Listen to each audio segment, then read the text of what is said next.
Hey guys, it's Girl Got Game. Welcome back to Date Warp. This time we're going to date a certain figure that's on the balcony overhead, a Mr. Nathaniel. He's got the wealth, he's got the looks. He's also got a girl in the basement. That sounds really terrible, but as we all know by now, she's in need of some help. And I'm curious as to how this whole story with Nathaniel's gonna end. Like, do we give our life for Bianca? Does he let go of Bianca? What was the whole story with him and Bianca? Like, seeing things from his point of view will be kind of interesting. So anyway, let's start with when we first meet a Mr. Nathaniel. A man, wrapped in a silk robe, descends the stairs with the grace of a queen. This must be the owner of the mansion.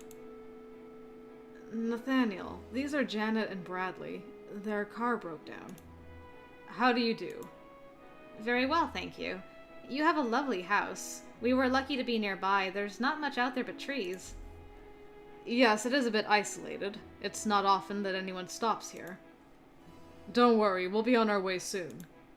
He taps me on the arm. Your phone? Right. I take my mobile out of my purse and turn it on. I had it switched off earlier for the movie. What a strange-looking phone. No, it isn't. It looks just like half the phones that come out lately. Maybe the only cell phones he's seen were designer brands studded with diamonds. It's not connecting. I can't get a signal. The walls may be too thick to penetrate. Should I go back outside? You are welcome to use my phone, of course. Thanks. The nearest is right through here. He gestures to a side hallway. I look at Bradley, who shrugs. You go. My shoes are in worse shape. I step onto the red carpet and follow Nathaniel further into the house, trying not to drip on anything. Are these all antiques? Reproduction mostly, although they have some age of their own. Are you a connoisseur? Not really. I like grandfather clocks, though. I don't. I got rid of mine. Here's the phone. True to style, it's beautifully old-fashioned, all gold and porcelain with a rotary dial. I cautiously pick up the handset and hold it to my ear, but I can't hear anything. Do I need to do something special to make this work? I can't get a dial tone. Let me see. He takes the handset and taps the receiver a few times. Nothing. The lines must be down. Is the storm that serious? It's raining buckets out there, but the wind didn't seem that bad. Maybe it's getting worse. There are a lot of trees out there. I suppose it would be easy for something to go wrong. Perhaps you should wait it out then. Come on. Why don't you two go dry off? You must be freezing. You should get warm and wait for the storm to let up. I'll put the kettle on. There's a bathroom through here and another up the stairs to the left. There should be towels near, I was gonna say nearby. I mean, towels should be nearby in a bathroom, right? There should be towels ready. I'll go upstairs then. And so I did. And I run into another mysterious figure, but I'm going to skip this because I'm going to start here next time. And, I don't think Nathaniel would like us if we were flirtatious with him, so we'll be angry. Get out of here! I'm not dressed! Yeah!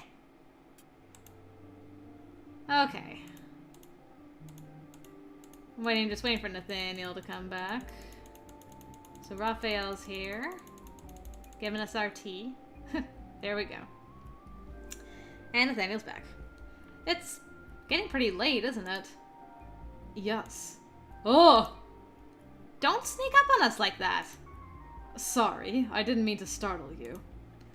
It is getting rather late, and the storm shows no sign of letting up. The phones are still down, and I don't expect they'll send any workers out to fix the lines before morning. If you'd like, you two could spend the night here. I have plenty of spare bedrooms. I don't... We'd like that. Thanks very much. Huh? First he was saying that there's something strange about these people, and now he wants to sleep here? I don't have a lot of choices, though. I really don't want to stand on the road alone in the dark trying to get a ride. Okay. Right then. Would you like one bedroom or two? Well, considering Bianca has her own room. And we've done this before and we've seen Nathaniel's reaction. We're gonna sleep alone. I think it would be more appropriate if we had separate rooms. There it is. All right. He seems relieved. I wonder why. He doesn't know Bradley and I well enough to realize that we're not a real couple. Maybe he was worried we'd get up to hanky-panky in his rooms. Well, good night then. Nathaniel shows me to what's obviously a spare bedroom. It's clean and well presented, but very plain. There are some pajamas under the duvet. They'll probably be loose on you. You know where the bathroom is, and you shouldn't need anything from the rest of the house. All right? It's very sweet of you to take care of us like this. It's no more than anyone ought to do. Tonight, you need this room, and I don't. Do you usually have more people in the house? Sometimes. I want to know more about these people. That's not really any of my business.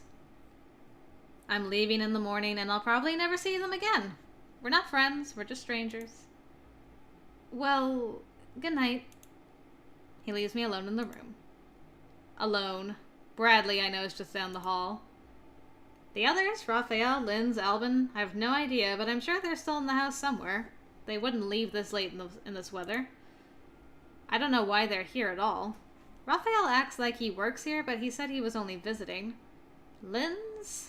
I suppose he could be a butler, but he didn't act like any butler I've ever seen. I should make sure the bedroom door is properly locked. And Albin. I haven't seen him since we arrived. He just disappeared. He didn't look like a servant, but he didn't look like Nathaniel either. Poor Albin. Bradley was right. There's something slightly strange about these people. Rain rattles and thumps against the window panes. Distant creaks tremble through the house. I'm not sure how well I will sleep in this place. What will Vanessa think when she realizes I'm not coming back to our room tonight? That maybe Bradley's found the girl he was looking for after all? I wonder if my hallmates place bets on it. Will they believe that nothing happened? Or will they be teasing me about this for the rest of the semester? All I can do is wait for the morning.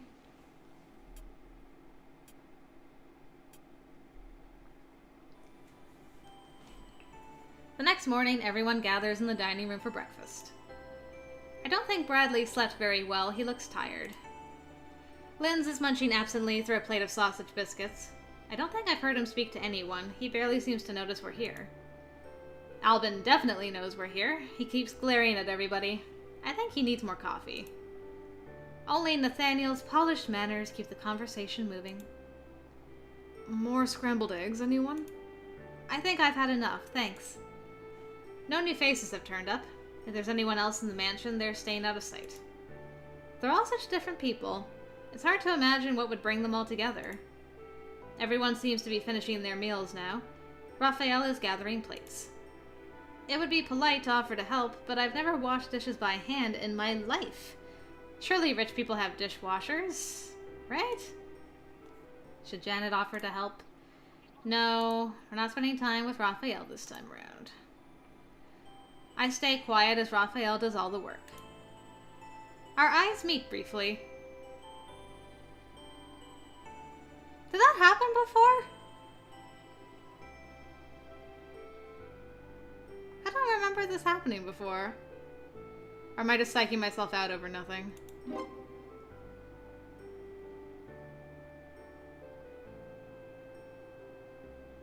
How come... Wait.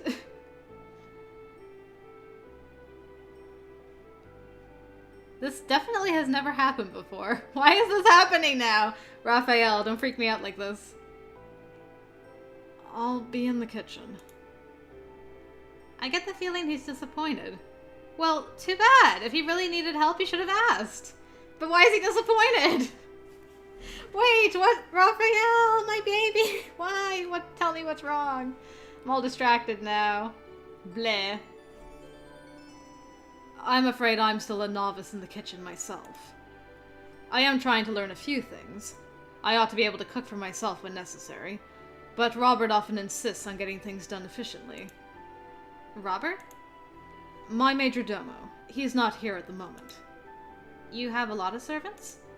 Just the one. I don't need much, usually. Aren't you supposed to be leaving? What's your problem? What have we ever done to you? Too much. Albin. We ought to leave. Maybe the phone works now. Nathaniel leads us out of the dining room to the hall we were in last night. Don't take Albin too seriously. He's having a hard time right now. Why is that? Someone close to him is very ill. He turns away and picks up the phone. The line is still down. That's alright. Now that the rain has stopped, we can go outside to pick up the signal. Yes, we should get going. We return to the grand entrance. Sensing our departure, everyone comes to see us off. Goodbye, and good luck. Thanks for your hospitality. We really appreciate it. I go to open the door. What? What on earth is that? The thing we've seen before. The air in the open doorway shimmers and crackles with strange light. That looks like some sort of plasma window. Don't touch it. Bradley grabs my arm and pulls me back away from the door. How could this have something to do with? I don't know. Raphael, go downstairs and check that everything's all right. Right. He rushes away. What's going on? This had better not. What do you think you're... Be quiet! The babble falls silent. We can't accomplish anything if everyone is talking at once. Linz, what are we looking at? I'm not certain. Fascinating, isn't it? It's clearly permeable to at least some forms of radiation, but with intermittent diffraction. Solid matter on contact might be either repulsed or incinerated. I'd prefer more data before making empirical tests. What? Rube. He said it might burn you if you touch it. I understood that much. I just don't understand what that thing is or how it got there. Convenient, isn't it? Giving you an excuse not to leave. I don't want an excuse not to leave. Raphael rushes back into the room, breathing hard. Everything is still working, but there's excess power being generated. It's bleeding over into the security systems. Look, a house this big has to have more than one door. Windows, even. So why don't we just find another way out and get out of your hair? I'm afraid that's not possible. As part of the home security system, there are wires laid around every door and window frame. If they're all supercharged, every egress could be perilous. Does that mean we're trapped in here? So what do we do with them? Hey! Can you fix it? I don't know yet. Probably. Raphael and I will debug the system. It should only take a few hours. Can we help? No. This is no job for amateurs. All right. Good luck. Linz and Raphael leave, going downstairs, I suppose. I wonder what's down there. Maybe this mansion has its own electricity generator. Maybe they make their own power so that they don't have to pay the electric company, but it was struck by lightning during the storm and overloaded? Maybe Linz was installing a new power system and that's why he's here in the first place, but it doesn't work right yet? I wish they let me go and see. I hate not knowing things. It doesn't seem like anyone here has made these force fields on purpose, but it's all very strange. Sorry about this. Linz is very good at what he does. Isn't that right, Albin? I'm sure everything will be fixed soon. In the meantime, you can relax here for a while. I do have a large library that might interest you. I'd like that. Bradley likes books? This is news to me. Feel free to look around, but please stay out of the basement so that you don't disturb Linz and Raphael in their work. The library is through there. If you have need of me, I'll most likely be in the sitting room. Albin grunts and heads for the stairs up as Bradley turns in the direction of the library. Nathaniel starts to walk away, but then turns to see what I will do. Which boy should Janet follow this time? Well, I actually have to solve a puzzle for the first time in a while. So I need to go and find my way to Nathaniel's heart. Okay. I smile at Nathaniel and take a few quick steps to catch up. I'd love to see more of your home if you don't mind. Well, I'm not much of a tour guide. The sitting room is this way. It is a pleasant place to relax. He leads the way into a bright, elegant room decorated with flowers. A group of photographs in silver frames cluster on a side table. I see images of Nathaniel, none too recent, and an older couple that must be his parents. But the largest picture of the group features a dog with a long red coat. Ah, you found Jake. Ah, we finally get to know the name of your dog. What a pretty dog. Ah, that's the way to a guy's heart. Compliment his dog. Isn't he? He's an Irish setter. He's not here at the moment, though. I had Robert taken to the countryside for a week. Leaving you here all alone? This house can seem too quiet when Jake's not around, but with so many guests, that's not an issue. Do you have any pets? We have a golden cocker named Raja. He was the most beautiful puppy. I used to spend ages grooming him. He's getting pretty old now. He spends most of his time curled up on the couch. He's still in pretty good health, except for some trouble with his ears. The vet puts a head cone on him to try and protect them, but then he keeps bumping into the couch leg with the cone.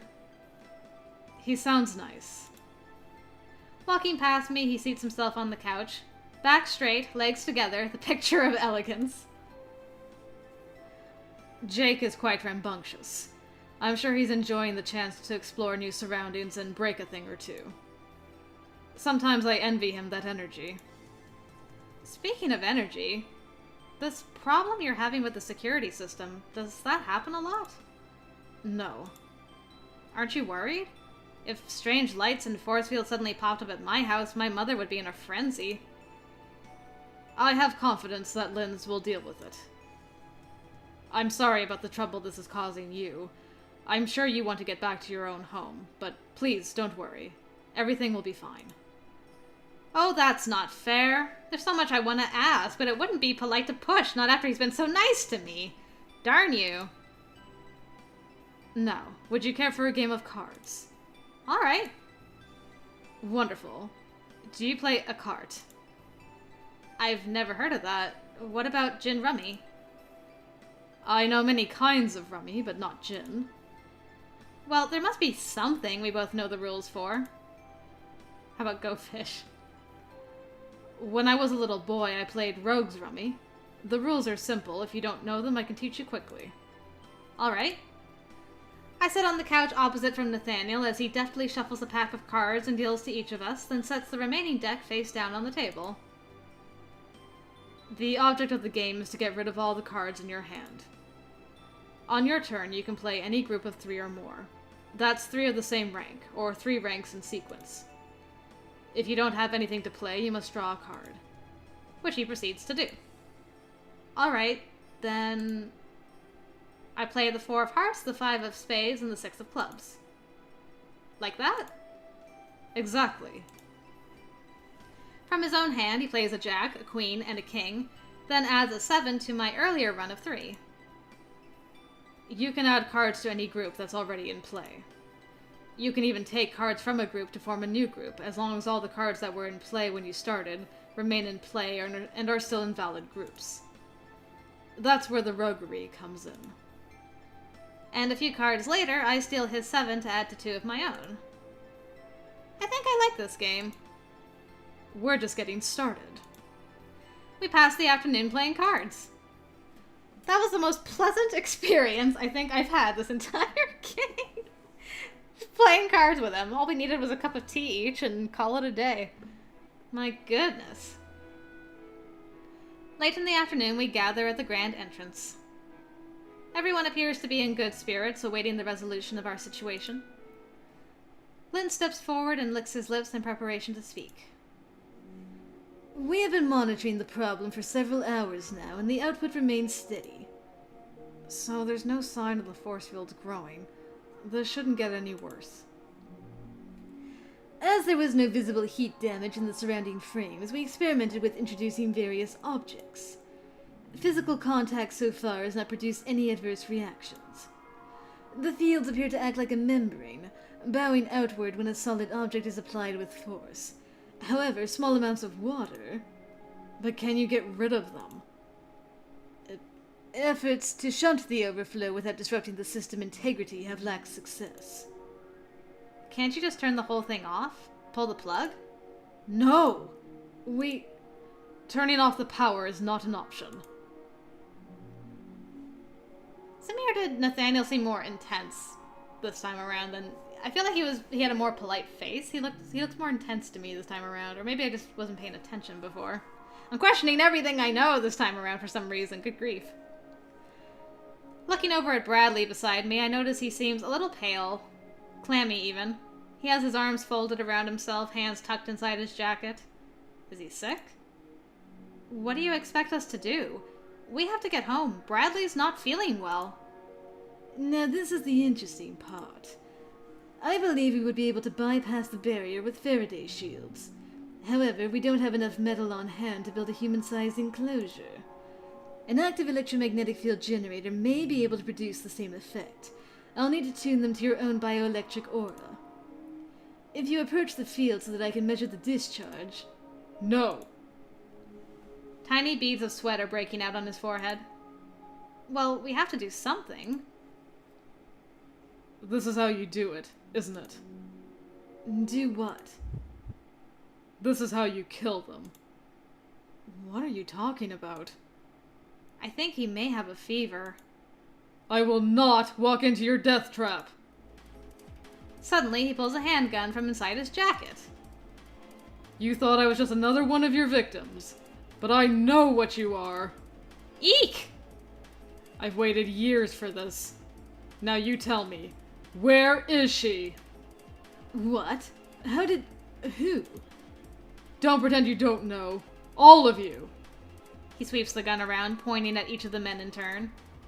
Bradley, put the gun down. And then he swings it to aim at me.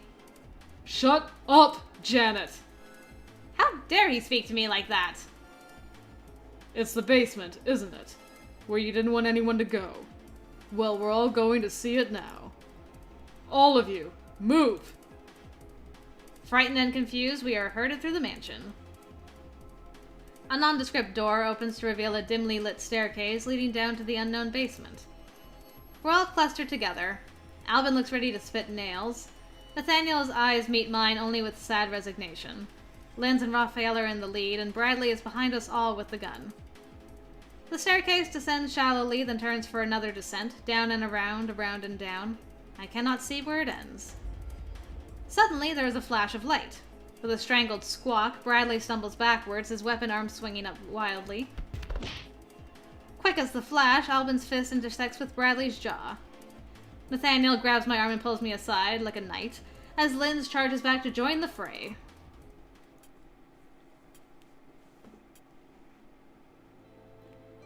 Come on, give me an excuse. You'd look better with 2 black eyes. Bastard. Raphael, bring me my handcuffs. Yes, sir. I'm not going anywhere. No, you're not. You're not going to hurt him, are you? That's up to him. Should we chain her up too? Me? Why me? I didn't do anything. You came here with him. You had to know what he was planning. I still don't know what he was planning. I have no idea what's going on. Janet hasn't caused any harm. She deserves the benefit of the doubt. Raphael returns with a pair of handcuffs, and Linz fastens Bradley's hands behind him, with the cuff chain looped through the back of the chair. Apparently, this isn't his first time putting someone in restraints. Why don't you just go ahead and kill me? You're the one who was waving around a gun! No one is killing anyone. Let's start at the beginning. Why were you carrying a gun? To defend myself from you. Me? Or Linz? Or who? All of you. Whichever of you is responsible for the murders. What murders? 5 years ago, a college girl disappeared from this area. 5 years before that, another girl disappeared. and before that, and before that. I never heard about any missing persons near here. Even if that's true, why would you think we had anything to do with it? Just because people went missing in this general area. Not this general area. This house. How would you know that? Because the last one was my sister. He has a sister? I was the last person to hear from her alive. She called me when her car broke down. She described where she was, and the house she could see up ahead, and that she was planning to ask them for help. And then, she was gone.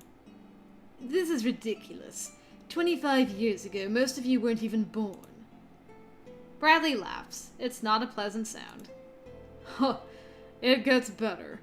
This house doesn't exist. What? I spent months looking for this house. The police said I must have had the details wrong. They gave up, but I looked harder. That was when I found out about the 5-year pattern. So I knew I needed a girl, and I knew I had to wait. Until now. All this year I've been looking for you, and this house was not here. But now I finally found you. That's complete nonsense. It might be true. Everyone turns to stare at me. All year, Bradley's been asking out different girls. It's always just one date, and he always drives. He never makes a move, like he's barely interested in the girls at all. We thought he was just looking for the right girl, but he could have been looking for this house. That means... Burning with furious realization, I slip off my loafer and hurl it at his head. You manipulative, scheming, lying jackass! You used me as bait! I don't understand. Don't listen to them. They're just trying to confuse you. If it's all lies, then what are you hiding in the basement? The bodies?